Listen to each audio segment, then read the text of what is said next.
Okay, we are back, and it's the final breakdown video of Manny Pacquiao and Adrien Broner. Champions of champions boxing talk, brother. And what you gonna do? Well, the question is, what is Adrien Broner gonna do? Because it sounds to me, and I just gotta say this, that Broner fans and Broner's team, they're talking a certain way, like they're relying on age to win this fight. You see, sometimes age is not a deciding factor in boxing to a certain point. We've seen a guy recently go all the way up to 50 years of age and still be very successful. But he was a defensive fighter. We might have, for the first time in the history of the sport, a guy that can be over 40, a world champion. And that's Manny Pacquiao. As I said, other defensive fighters have done it. Pacquiao may be the first who is sort of a boxer puncher, but still very much focused on the offense, that has managed to achieve success prolonged in his 40s, in his boxing career. Now, why a lot of people are predicting a Pacquiao stoppage in this fight. I'm going the safe route. I want to say Pacquiao unanimous decision with a knockdown. But why are these people predicting a knockout for Manny Pacquiao? Would it surprise me if it happened? It would surprise me less than if Sean Porter and Marcus Maidana would have done it, to be honest with you. And I'll tell you for why. Yes, Maidana and Porter are bigger, stronger, and they were younger, but they were very physical. And that gave Adrien Broner a chance to grab them when he was in trouble. Now, Manny Pacquiao is like an electric eel. Try holding the guy. He manages to slip and slide out of your grip like nobody in the sport. He is so flexible. This is the difference between Sean Porter and Chino Maidana, who some people say, at least Chino may hit harder at welterweight than Manny Pacquiao. But here's the thing, although Chino did throw shots against the problem from very strange angles, once Adrien Broner figured out where Chino Maidana was going to be, he doesn't move in strange angles, right? He throws in strange angles, but Pacquiao both throws in strange angles and moves in strange angles. And you see, when you're wrestling Marcus Maidana, he wants that as well. So Adrien Broner, when in serious jeopardy, could hold on. Because, as I said, he's not like a slippery snake, Marcus Maidana, that can, subtly stop you from clinching him. Right? Far more flat-footed. Same with Sean Porter. Not as flat-footed as Chino, but you know what I mean. Porter likes to get in there and do some damage. But while he's doing that damage, he may be outscoring you, but if you can hold him, you can survive. Pacquiao will let stuff go, and before you try and grab him, if you grab him, he'll subtly, like a smooth ninja, get out of it. But even if he has a remote inclination that you're going to grab him, he'll throw what he's got to do and be out of range fast. I saw some clips of him training with Freddie Roach, Manny Pacquiao, and I have to say, Jesse Vargas did work Adrien Broner's body well. I've seen Pacquiao throwing combinations on the mitts and then going downstairs with the right hand.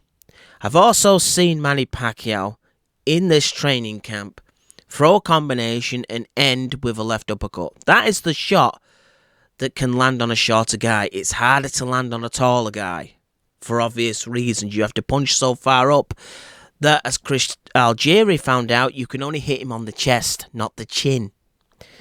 But against Lucas Batiste, you can land on the chin. Lucas Batiste had his head forward and his chin chucked down. Perfect angle for Manny Pacquiao to throw the uppercut, and he threw it in a variety of ways. One, he covered the distance fast, landed the uppercut, and was out just in case Lucas Matisse didn't drop and he didn't allow him to respond. But Lucas Matisse was dropped. Then he kind of used the right hand to set it up and was more, flat-footed, planted his shot more and put that uppercut with immense pop on it. Down went Lucas Matisse. Another shot was when he was sort of backing up, landed the uppercut just to sort of freeze Lucas Matisse from coming forward. Adrien Broner, I've seen sparring and he was coming forward, leaning forward. And of course, Freddie Roach said for the first time in the Mayweather camp that Pacquiao was studying films already. It looks to me like Manny Pacquiao these days is more of a student than he used to be. He used to rely on just his raw abilities, but he's started to become a studier of opponents now because he doesn't want to just rely on his reflexes more. He's wanting to rely more on his mind, right? Because you have to a certain extent as an older fighter. But still, I'm comparing Adrien Broner footage of training, and he's looking in good shape, right? And I'm comparing Manny's training, and by God, Pacquiao still looks quicker by a good distance to me. Now, the question is, and Adrien Broner was spot on what he said, and I've said it many a time myself, the key to beating Pacquiao is not always to throw loads of punches because you leave yourself wide open to him and his underrated counter-punching ability. The key is the right punches. To defend his offense well and counter him. Being brave enough to punch when he's punching, and you get the gist. Problem is Adrien Broner does not have Mayweather's reach. Pacquiao will be able to get across the distance against Adrien Broner a lot easier than he was against Floyd Mayweather, because when Floyd Mayweather had Manny at a distance, he could use that reach and a jab to just push him away. So then he could escape, right? Broner's not going to be able to do that. He's going to have something inside. The problem is Pacquiao's game is to throw and be gone. So he's not going to be in a pocket for long. Also, what we also have to consider, Floyd Mayweather is a better inside fighter than Adrien Broner. Ask Ricky Hatton. In the Castillo days, Floyd Mayweather was very, very sort of inexperienced with a world-class inside fighter. By the Ricky Hatton fight, Floyd had developed some skills, right? Floyd Mayweather is a bigger man than Adrien Broner. He's probably a stronger man, right? Or he was at least in 2015. Pacquiao, right, was perceived to be the slightly weaker guy physically than Lucas Matisse. But on fight night, it was shown that with Lucas Matisse being a similar size, still slightly bigger than Manny, Pacquiao's strength was able to be shown more. Ricky Hatton was known as a very strong 140-pound fighter. That night in the clinches, though, Manny Pacquiao held his own with Ricky Hatton. Adrien Broner is known to be strong when he's fighting at the lower weights. But I think he'll be shocked by Manny Pacquiao's strength. He didn't really muscle Manny Pacquiao against Oscar De La Hoya, against Jesse Vargas, and he sort of didn't really get physical until the latter stages against Jeff Horn, but against smaller guys, he can show his natural physical strengths more. And Adrien Broner, thinking it's going to be a walk in the park to try and hustle Manny on the inside, is going to realise very quick he is not Jeff Horn. He's a much smaller man. I think I've seen in the advertisement for the build-up of the fight that Manny was actually slightly taller than Adrien Broner. Right? How often do we see that in a Manny Pacquiao situation when he's fighting, for major fights? Never these days. This is the first time in a long time. Even before the bell, Lucas looked quite a bit taller than Manny Pacquiao. This time it'll be interesting to see the height differential on fight night between Adrien Broner and Manny Pacquiao. But as much as Adrien Broner is talking about his timing, He's forgetting Manny Pacquiao has timing himself. It's not just speed. And when I was talking about Manny Pacquiao's flexibility to come in and cover a distance and be gone before you can grapple him, he can also hit you with quicker hand speed than Marcus Maidana and Sean Porter.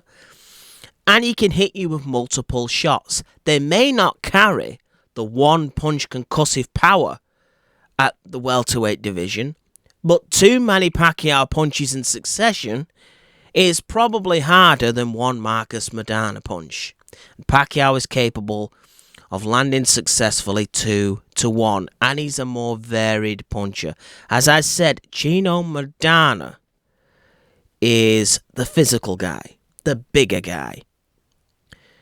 But people predicting of a Pacquiao knockout in this fight, there are all kinds of ways that could happen. A combination.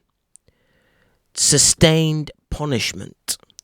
And there's always a chance of the flash knockdown, because Adrien Broner is not going to be moving.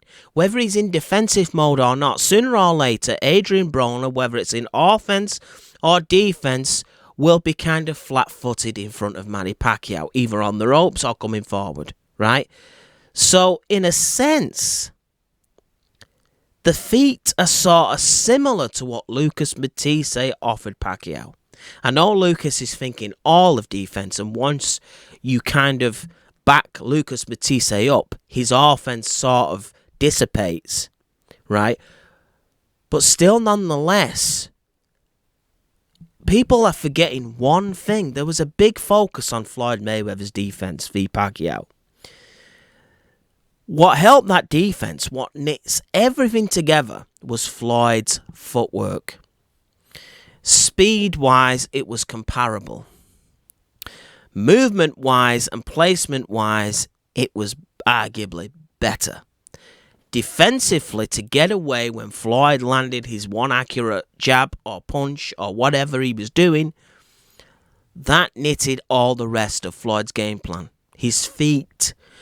Take Floyd Mayweather's feet away. Just put Floyd Mayweather flat-footed. And I don't care how defensively blessed he is, there's a potential he looks like Joshua Clottey. What have we got with Adrien Broner? A far more flat-footed fighter than Manny Pacquiao. Both him and Danny Garcia seem to suffer from B-level feet. In other words, it's not elite. There are slower fighters in the game, ironically, with better footwork. It's not all about speed, it's how you use your feet. And Pacquiao's feet in his game is very important. And he's an offensive fighter or a boxer puncher. That's how I see him today. Equally, Floyd Mayweather as a defensive fighter, his feet are vital. But a Danny Garcia, a Lucas Matisse, and an Adrien Broner do not have that level of feet. And you know something, Floyd Mayweather was 38 years of age when he fought Manny Pacquiao that night. And we're talking about a 29-year-old Adrien Broner. You see, great footwork, it's, as I said, don't just class it as speed. You've either got it or you haven't. Boxing is about punches, but people underestimate how important the feet are. Against B-level guys, Granados and all of those guys who are physically in front of Adrien Broner constantly, if he is beating them to the punch, great. If he is defending, great. If he is using good left hooks and landing regularly, great. If he's in trouble, though, he can hold. Why? They're there, right in front of him. Manny Pacquiao isn't. Adrien Broner conceded that he's never fought a style like this. Can Manny Pacquiao honestly say he's never fought a style like Adrien Broner's? He's seen it. He's seen it. Joshua Clottey. And I'll even say this, Brandon Rios become Adrien Broner in their fight. Brandon Rios, a come-forward fighter, a bruiser, a brawler. There's no chess with Brandon Rios. He comes in to destroy. His idea is, I'll take your best and dish out better. Well, when he got hit by Manny Pacquiao multiple times, his high guard come up, and it looked, as the fight wore on, that Brandon Rios was looking very happy to survive that fight. Get through it, 12 rounds. What is a guy with slower footwork than Manny Pacquiao? A high guard and in survival mode. Who does that remind you of? Reminds you of Adrien Broner. He turned Brandon Rios into what Adrien Broner looked like v Mikey Garcia. That's a fact. You watch that fight, and Brandon Rios does not look like Brandon Rios. Manny Pacquiao turned him into a different fighter, a fighter he doesn't like being, but had to be, right? Adrien Broner naturally goes into that zone. And if he's in that zone, as I said, I go for the unanimous decision. But the knockdown comes in my book because even though that guard is up there, I think Brandon Rios was a bigger man physically and could absorb more. Maybe, just maybe. But I think Manny Pacquiao may be able to slip one or two punches through Adrien Broner's high guard. It would not surprise me again if it's the uppercut. And Manny Pacquiao will, if there's a high guard, he will do what he did with Joshua Clottey. Only Joshua Clottey is a much bigger man than Adrien Broner. He'll fire to Adrien Broner's ribcage. Now, people say Manny Pacquiao doesn't use bodywork enough. I think he's been listening. Because in the training footage I saw, he was firing the right hand to the body after combinations. Because he was anticipating a high guard being up. And when you do one thing, you sacrifice another, which could be the body. You see, Floyd Mayweather, it's hard to get to his body. The only time is when he rests on the ropes. But when he's constantly moving, right, you can't nail him to the head or the body, right? So you've got a guy with shorter arms who's facing footwork as good as his, whose idea is to hit to a body, but can't because of the movement, and can't hit the guy at range because they have a bigger reach, right? So, effectively, when Floyd Mayweather was stunned in round 4, he covered up on the ropes. Manny Pacquiao won that 4th round by a landslide because Floyd could not move. He had to sort of just gather himself for the rest of the round, and he did take body shots. Round 6, watch that. Manny lands a very strange left hand that not even Floyd Mayweather's, incredible defensive instincts could read. And Floyd was backed up, and the same thing happened when Floyd took those rests on the ropes. Manny won the rounds easy. We all know Adrien Broner takes more rests in terms of movement, not necessarily in terms of throwing punches, than Floyd Mayweather. Because he doesn't have... See, Floyd Mayweather likes to make a fight at your pace. Or I should say his pace. He slows the fight right down. But just because he's not throwing loads of punches, don't think that in his own way he's not doing lots of things. Movement, being able to grapple, use his size on Manny Pacquiao just to hold, till the fire or the storm sort of peters out. Right? And because Floyd Mayweather, again, is like a slippery snake in a defense sense, he was able to sort of grapple Manny more than other opponents. But with Adrien Broner not throwing many punches and not moving very much, I don't know. Pacquiao, for me, has got to get old overnight for Adrien Broner to win this. And when I say old, really old, because I've seen Granados trouble him.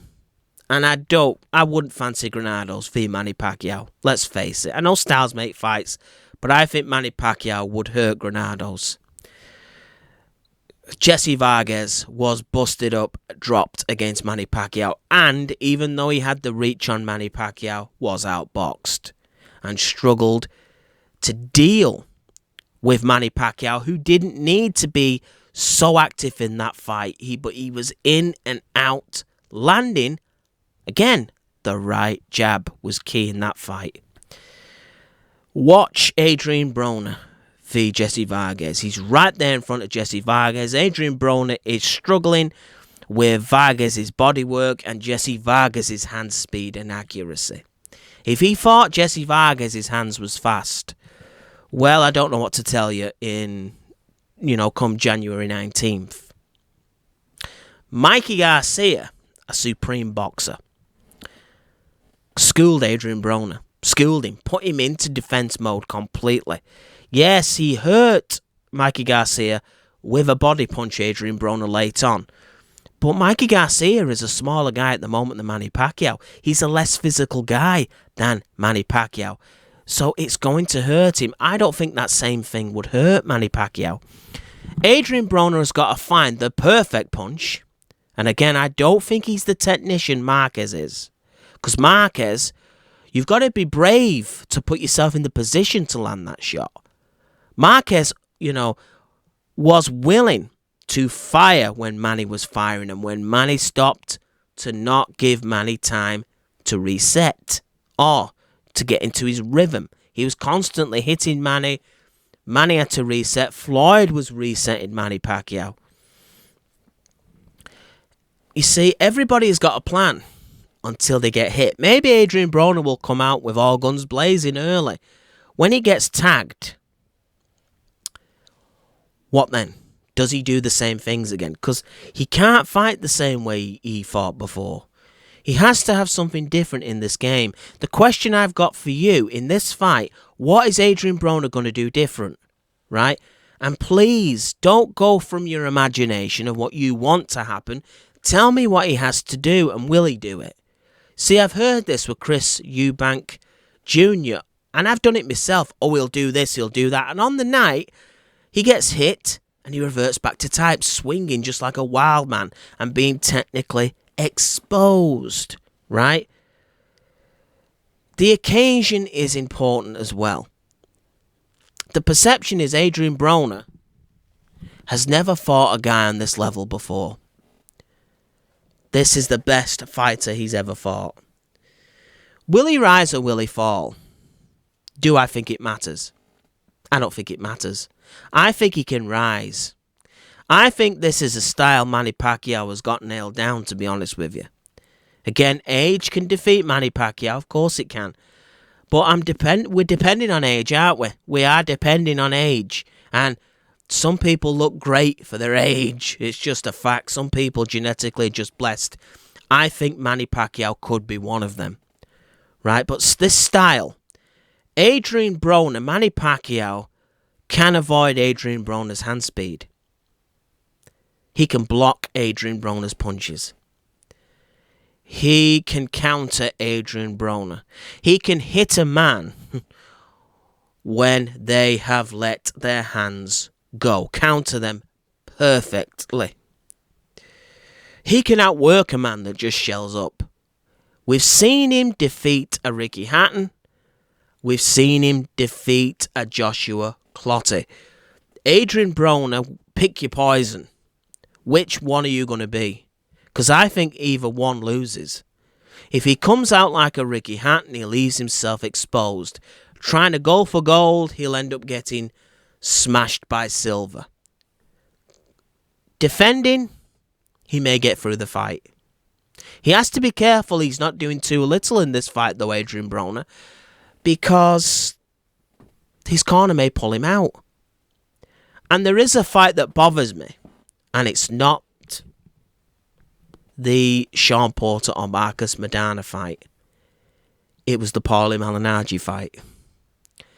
Paulie Malinaggi was past his prime and Adrien Broner was at his prime. And still to this day, people are not sure who won that fight. And Paulie Malinaggi, if he would have been a puncher, by God, Adrien Broner's body would have been waking up sore the next morning. Because Malinaggi, at least for the first half of the fight, was lacing that body. Lacing it. And all Adrien Broner was doing was inviting him to do so. If he does anything like that, because I think this version of Manny Pacquiao is still better than that Paulie Malinaggi, then he's going to be peeing blood the next morning. Let's just say that. That is the fight, actually, that worries me more than some of his tougher competition. Because that was AB when Adrien Broner has never been better, right? Never been better. Never more confident. And look at the struggles. You'll never get two people that agree. You'll get Adrien Broner fans that'll say he nicked the fight. And they're the fans saying he nicked the fight. But then you'll get another guy saying, no, I think Malinaggi outworked him. And it was the body shots. See, sometimes judges ignore body work, but when a guy like Pacquiao throws punches to the body, or an Errol Spence, when you see the effects of them, then it starts to count. And if he takes too much to the body, he'll end up just like a statue for Manny to tee off on him. So I see the scenario of Adrien Broner coming out early but taking something rough and being dropped. Then getting up and surviving the rest of the fight. That is sort of my prediction. And it possibly being a tougher fight style-wise for Adrien Broner than Sean Porter and Marcus Maidana. And boy, guys, that was tough enough. But again, there is nothing tangible for Manny Pacquiao. There is nothing tangible when you fight him. You can't grab the guy. You can't wrestle with him. You know, Marquez didn't really grapple with Manny Pacquiao because it's pointless. Right? Ricky Hatton found him before the second knockdown, and Ricky Hatton was known as a good clincher. Watch Ricky Hatton in the second round, before the second knockdown of that round, try his human best to hold on. And even though he had hold of Manny's arms seems to miraculously just slip out of Ricky Hatton's grip. It's like he's got grease all over his body. You know, he's so smooth, nothing would stick on him. Right? And down went Ricky again. And Ricky Hatton was a damn sight better clincher than Adrien the Problem Broner. I know that was years ago, but certain things Manny Pacquiao has retained. So I'm expecting Pacquiao to win. Would it shock me if he stopped Adrien Broner? No, because I see where the logic is coming from. Would it shock me if age, father time caught up and Adrien Broner pulled it off? No, because you have to expect this at some point in boxing. But the Pacquiao I'm seeing right now, his training looks greater than Broner's. And in the vital things, timing and speed, and thinking what he's doing, it seems a step ahead of Adrien Broner. I'm sorry, but that's just the way it is as far as I'm concerned. This is Champions of Champions Boxing Talk. I'm out, brother.